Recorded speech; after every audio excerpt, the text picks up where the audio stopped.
For a decade, the Trojan War had been a bloody, brutal stalemate.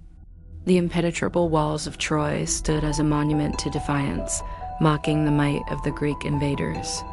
In the sprawling camp below, morale had withered. Greek soldiers, once burning with the desire for glory and vengeance, were now hollowed out by 10 years of fruitless siege, their spirits as weary as their bodies. Yet amidst the despair, one mind remained sharp, one will unbroken. Odysseus of Ithaca, the cunning strategist, knew that bronze and brawn had failed. It was time for a final, desperate gambit, a plan born not of strength, but of deception. The plan was as audacious as it was brilliant. Under Odysseus's direction, the Greeks constructed a colossal horse from the wood of their ships, an effigy of immense size and strange beauty. Then, in a stunning act of retreat, they set fire to their own encampments, turning a decade of settlement into a field of ash. The main fleet hoisted their sails and vanished over the horizon, leaving the great wooden horse standing alone on the silent beach. It was a supposed offering to the gods, a parting gift. But one piece of the puzzle remained: a lone Greek soldier named Sinon, left behind to play his part in the grand deception. As the sun rose, the Trojans cautiously emerged from their gates to find the impossible.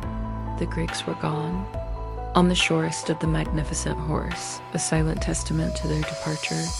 It was here they found Sinon, who they dragged before King Priam. He claimed to have escaped the Greeks who intended to sacrifice him, and that the horse was a sacred offering to the goddess Athena, built large to prevent the Trojans from bringing it into their city and stealing her favor. The priest Laocoon urged caution, shouting his forename: "I fear the Greeks, even when they bring gifts." But as he spoke, 2 monstrous sea serpents rose from the waves and silenced him forever, a sign the Trojans interpreted as divine approval. Their fate sealed by this dark omen, the Trojans rejoiced. They tied ropes to the colossal horse and, with joyous effort, dragged the instrument of their doom through the gates of their city, even breaking down a part of their own legendary wall to accommodate its size. That night, Troy erupted in celebration.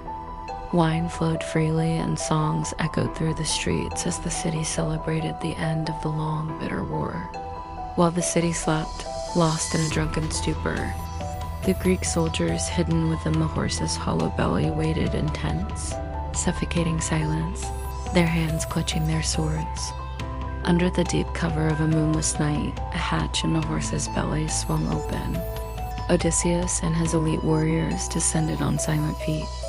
Their first act was to kill the sentries and throw open the city gates, signaling the Greek fleet that had secretly returned.